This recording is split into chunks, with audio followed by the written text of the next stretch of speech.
멤버십 회원분이 재밌는 질문 하나 주셨는데 같이 한번 얘기를 해보도록 하겠습니다. 첫 번째, 여자들이 은근슬쩍 맞벌이를 피하려는 이유가 궁금합니다. 두 번째, 맞벌이는 반드시 필요한 것인지 궁금합니다. 하나씩 한번 얘기를 해보도록 하겠습니다. 우선 첫 번째로 맞벌이를 은근히 피하는 현상을 말씀 주셨는데 뭐 이런 일이 있긴 있습니다. 하지만 좀 더 넓게 나타나는 현상은 여자들이 이제 커리어에 대한 드라이브를 잃어버렸다. 이게 좀 더 보편적인 현상인 것 같아요. 그러니까 예를 들어서 이런 거죠. 이 일을 여전히 하고 싶어하는 여자는 많습니다. 하지만 가정에서의 경제 최종 책임자는 되기 싫은 거죠. 이거를 남자가 해주기를 바란다. 그리고 본인은 좀 더 이제 수익에 대한 걱정이 없이 이 자기계발적인 일을 업으로 삼고 싶어 한다. 이런 게 좀 많은 것 같아요. 예를 들어서 뭐 블로그를 한다든지 아니면은 뭐 이제 네일샵을 차린다든지 나아가서 뭐 작가를 한다든지 이런 식으로 이 경제 활동의 최종 책임자는 하지 않고 좀 더 이제 부조적인 역할에 머무르면서 본인의 이 즐거움과 의미를 찾을 수 있는 그런 일을 하는 것을 원하는 것이 많이 나타나는 현상이 아닌가 이렇게 한번 생각을 해봅니다. 이게 왜 이렇게 되냐면은 사실 이게 원래의 본성대로 돌아가는 겁니다. 그러니까 이제 페미니즘이 이 펌핑을 엄청 넣었잖아요. 소위 이제 커리어우먼 신화를 엄청나게 이미지로 주입을 했단 말이에요. 각종 미디어나 예능을 통해서 이 커리어우먼, 진짜 멋있다고 계속 이제 이미지를 만들어서 주입을 했죠. 그리고 나아가서 이제 미드에서도 그런 게 많이 나오잖아요. 대표적으로 뭐 섹스 앤 더 시티 같은 것들. 성적으로 방종하고 연애 권력을 엄청 남용하고 엄청 물질주의적이고 이런 것들을 진짜 막 멋있다고 이런 식으로 계속 이제 숭배하는 그런 영상들을 내보냈습니다. 뭐 넷플릭스도 아직도 하고 있죠. 그래서 이제 많은 여자들이 자기의 자아상을 그런 쪽으로 갖게 된 거죠. 막 잘 나가고 멋있고. 근데 이제 막상 사회생활을 해보면 이제 그렇지가 않거든요. 사실 여자들 중에 대부분은 커리어 우먼이 아니라 직장인이죠. 소위 이제 커리어 우먼. 그러니까 우리가 의미하는 커리어라 하면 보통 하나의 길을 쭉 걸어가면서 일종의 전문성을 키우는 거, 아니면 넓게 봤을 때는 돈 많이 버는 거. 이렇게 이제 보는데 대부분의 여자들은 그 두 가지 모두 해당이 안 된단 말이에요. 뭐 이제 진짜 우리가 좁은 의미에서 커리어라고 하면은 뭐 전문직 같은 거 보통 말하잖아요. 의사, 변호사 이런 것들. 이제 전체 인구의 한 1~2% 되나요? 얼마 안 됩니다. 그리고 나아가서 어떻게 대기업까지 이제 이쪽에 우겨 넣는다고 해도 전체 인구의 15%가 안 됩니다. 10에서 한 15% 사이예요. 그러면은 대부분의 여자들, 85에서 90% 여자들은 그냥 직장인이라고요. 그것도 큰 직장이 아닌 곳의 직장인이고 돈을 많이 못 받겠죠. 그러면 이제 이런 사회생활을 몇 년 하면 어느 정도 현실을 깨달을 수밖에 없습니다. 20대까지는 그래도 이 판타지를 유지를 할 수가 있어요. 왜냐면은 말 그대로 아직 20대잖아요. 그러니까 아직까지 이제 뭐 돈을 모을 필요도 딱히 없고 그냥 이제 막 쓰면서 지낼 수가 있단 말이에요. 돈을 많이 못 벌더라도. 해외여행 다니고 뭐 이제 맛있는 것도 사 먹고 이렇게. 그리고 이런 생활이 지속이 될 것이다. 이렇게 막연하게 생각을 할 수가 있죠. 근데 30대가 되면 이제 슬슬 선택의 시간이 다가오거든요. 왜냐면 노산 위험도 있고 해서. 그래서 30대부터 슬슬 이제 현실주의가 들어오기 시작하고 결혼 정년기라고 하는 요즘 우리 사회의 기준으로 이렇게 35세쯤 되면은 정말 이제 많이 현실적으로 변하는 경우가 많습니다. 그때쯤 되면은 이제 사회생활도 어느 정도 해봤고 무엇보다 결혼이라는 본인의 인생을 건 선택을 해야 되는 시기이기 때문에 정말 이제 현실주의자가 됩니다. 그러면서 이 커리어우먼 자아상이 많이 깨지는 거예요. 뭐 처음부터 정말 서서히 깨지기 시작하지만 이때쯤 되면 이제 거의 완전히 무너지는 그런 단계에 이르게 되죠. 이게 사실 이 현실과 통합되지 않은 상상은 이렇게 금방 무너지게 돼 있습니다. 일정 기간 동안 현실을 외면할 수 있지만 막상 정말 중요한 선택이 앞에 다가온다라고 하면은 현실을 이제 반강제로 보게 되거든요. 그러면은 이 상상이 탁 이렇게 바스러지는 그런 경험들을 많이 하게 됩니다.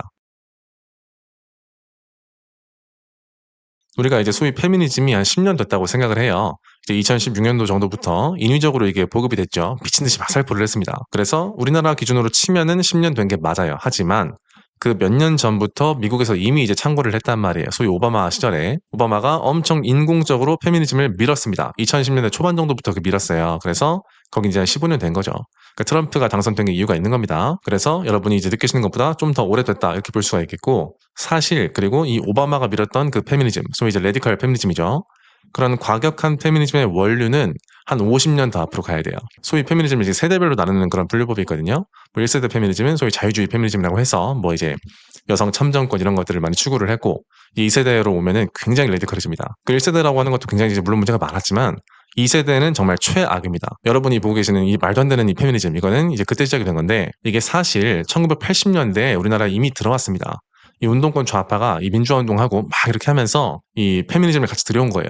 그러니까 엄밀히 말하면 페미니즘을 엄청 열심히 수입을 했다기보다는 딸려 들어온 거죠. 왜냐면은 이 마르크스주의랑 페미니즘은 뗄래야 뗄 수가 없습니다. 마르크스주의가 페미니즘의 아빠라고 보면 돼요, 그냥.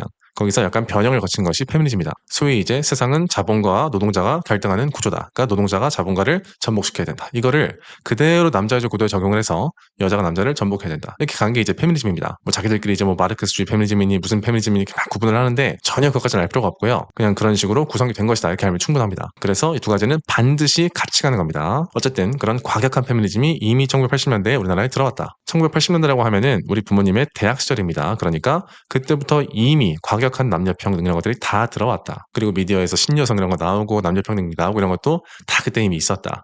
그러니까 이게 수십 년이 된 거예요, 사실. 그래서 우리 부모님도 다 그 영향을 받고 자라신 것이다. 그래서 이제 우리 어머님 세대가 딸들한테 꼭 이제 이런 말씀 많이 하시잖아요. 너는 나처럼 살지 말아라. 이렇게. 내가 뭔가 피해를 받았다, 희생했다. 이 생각이 지금 다 이제 있단 말이에요, 그 세대가. 그러니까 이 페미니즘이 몇십 년이 된 겁니다. 우리나라를 기준으로 봐도 한 40년이 된 거예요. 이게 얼마나 단단하게 세뇌가 됐겠어요, 우리한테. 우리는 날 때부터 페미니즘의 세뇌를 조금씩 받아왔다. 이렇게 봐도 아무런 무리가 없습니다. 잘 한번 떠올려보세요. 저 초등학교 때부터 이미 가부장제가 욕이었습니다. 막 민수네 아빠는 너무 가부장적이더라. 우리 아빠 어제 진짜 가부장적이었다. 이런 얘기들이 이 초등학교 교실에서 아무렇지도 않게 막 이제 흘러다녔단 말이에요. 그래서 여러분이 정말 건전한 이 남녀 철학을 새로 집어넣으시려면은 내가 아주 어릴 때부터 세뇌가 됐다. 이런 관점에서 출발하셔야 돼요. 좀 멀리 갔는데 돌아와서 어쨌든 우리나라에서는 이 미디어 그리고 뉴스 또는 드라마 이런 걸 통해서 우리에게 페미니즘이 주입된 게 몇십 년이 됐다. 그리고 또 최근에는 할리우드 드라마나 영화를 통해서 엄청 또 들어왔고 가장 최근으로 오면 또 이제 오바마 그리고 문재인 이쪽을 통해서 들어온 것이다. 이렇게 볼 수가 있겠죠. 그러니까 이 페미니즘식 여성상 남녀 평등 그리고 넘어서서 남자보다 여자가 더 잘할 수 있다. 이런 식의 관념이 이미 수십 년이 된 겁니다. 이게 점점점 누적이 돼서 우리 세대에서 빵 터진 것이고 이것을 가지고 있는 이러한 자아상을 가지고 있는 여자들이 이제 대거 사회 진출을 한 거 아니겠습니까? 근데 막상 부딪혀 보니까 이제 현실이 그렇지가 않거든요. 아무리 봐도 남자들이 드라이브가 훨씬 세고 사회생활은 아무리 봐도 녹록지 않고 이렇게 느낀 거예요. 사실 대부분의 여자들이 직장 생활을 한다. 심지어 대기업도 아닌 곳에서 생활을 하죠. 그러면 일반적으로 봤을 때 하루 일과 중에서 내가 하고 싶은 일을 하는 시간은 20%가 안 될 거라고요. 올해에는 영업 지원을 하다가 내년에는 마케팅 갔다가 그다음에는 기획 갔다가 이런 식으로 가는 게 이제 대부분이란 말이에요. 그러니까 이제 미디어에서 주입받은 이미지랑 현실이랑 괴리가 크단 말입니다. 그리고 이렇게 현실에 발을 디디지 않은 그런 이미지는 한순간에 박살이 나게 돼 있다. 이것이 많은 여자들이 일을 안 하려고 하거나 또는 부담 없는 수익에 부담이 없는 일을 하고 자아실현을 하고 싶어 하는 그런 것의 원인이 되겠다. 이렇게 말씀드리겠습니다. 그리고 은근슬쩍 그렇게 하는 이유를 물어보셨는데 어느 정도 그럴 수밖에 없죠. 왜냐면은 여자도 이제 일을 무조건 해야 된다. 이런 교육을 받았기 때문에 뭐 이제 그만두는 것에 대해서 죄의식이 당연히 있을 수밖에 없고요. 그리고 이 페미니즘 주입으로 인해서 이 남녀 관계를 권력 관계로 바라보는 관점이 굉장히 지금 진합니다. 머릿속에서 여자들이. 그래가지고 그 직장 생활을 그만두게 되면 이 남녀 관계 다이나믹에서 내가 권력을 상실할 것에 대한 공포감이 좀 있습니다. 저도 이렇게 얘기를 해보면은 많은 수 여자들, 심지어 이제 굉장히 정상적인 그런 분들도 이런 공포심이 다 있어요, 지금.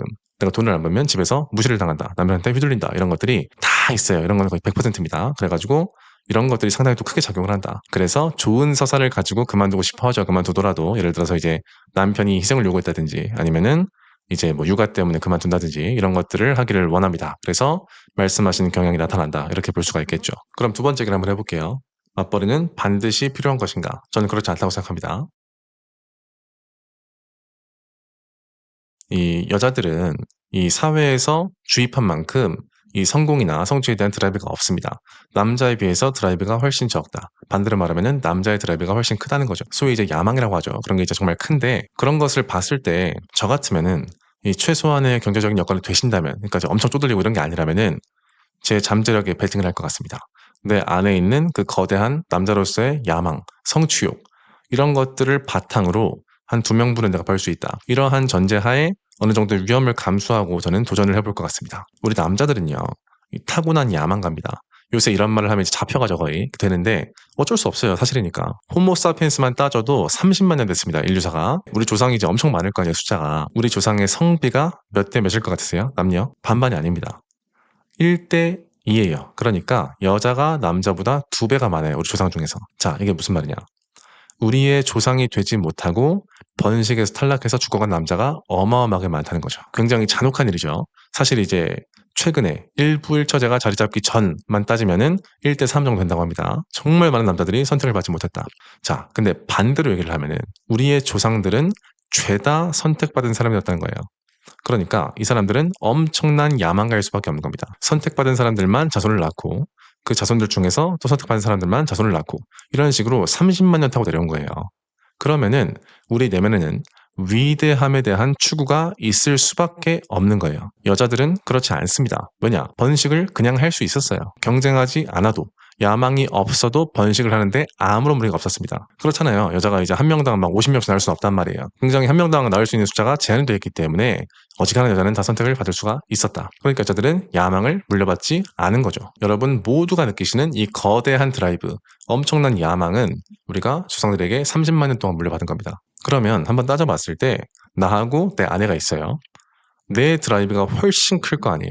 그리고 그 드라이브를 좋은 방향으로 발산을 시켜서 현실에서 뭔가 성취를 좀 많이 해보셨다라고 하신다면은 본인의 잠재력에 베팅해보시는 것도 좋지 않을까 이렇게 생각을 해봅니다. 사실 이제 내가 2인분 이상 벌고 아내가 가정에 충실하면서 소일거리하고 이렇게 하는 거는 남편 입장에서도 전혀 나쁜 게 아닙니다. 그에 걸맞는 존경과 감사를 받을 수만 있다면은 거의 모든 분들이 저는 그렇게 할 거라고 생각을 합니다. 이제 여건이 어려우니까 그렇게 못하는 거죠. 근데 인생은 한 번뿐이잖아요. 그러니까 이 남자가 나답게 사는 거라고 하면 이 거대한 야망의 전개를 빼놓고는 말을 하기 힘듭니다. 여자가 나답게 산다라고 할 때는 그런 게 없는 사람이 훨씬 더 많아요. 근데 남자는 그렇지가 않다.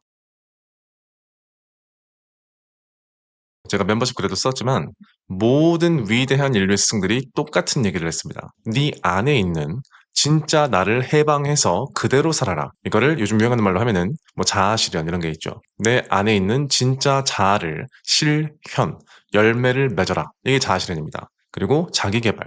네 안에 있는 진짜 자기를 개발, 열어젖혀서 발산시켜라. 이게 자기개발입니다. 인류의 모든 위대한 지혜가 똑같은 삶의 방식을 가리키고 있다. 네 안에 있는 대로 살아라. 너답게 살아라. 그리고 나답게 사는 남자는 대부분의 경우 야망대로 사는 겁니다. 즉 위대함을 추구하는 것이다. 그래서 소위 남성성, 남자다움이라 함은 인위적으로 추구되는 것이 아니라 그냥 나답게 살면 자연스럽게 드러나는 모습이다. 결과물인 거죠. 나다운 삶의 결과물이 남성적인 삶인 것이다. 그래서 한 번 사는 인생이니까 나답게 사는 거, 완전하게 사는 거를 우리가 한번 해보면 좋겠다. 이렇게 말씀드리고 싶어요. 사실 이게 위험합니다.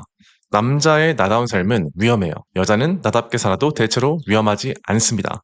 그래서 이제 많은 남자들이 나다움을 포기를 하는 거죠. 근데 우리가 한 번 산다는 거. 요새 이런 말을 하면 욕을 먹습니다. 네가 뭐 책임질 거냐 이런 얘기들이 있는데 우리가 용기를 내면 좋겠다. 이렇게 말씀을 드리겠습니다. 자, 그러면 오늘 얘기는 여기서 마치도록 하고요. 오늘도 사유로운 하루 되시기 바랍니다. 감사합니다.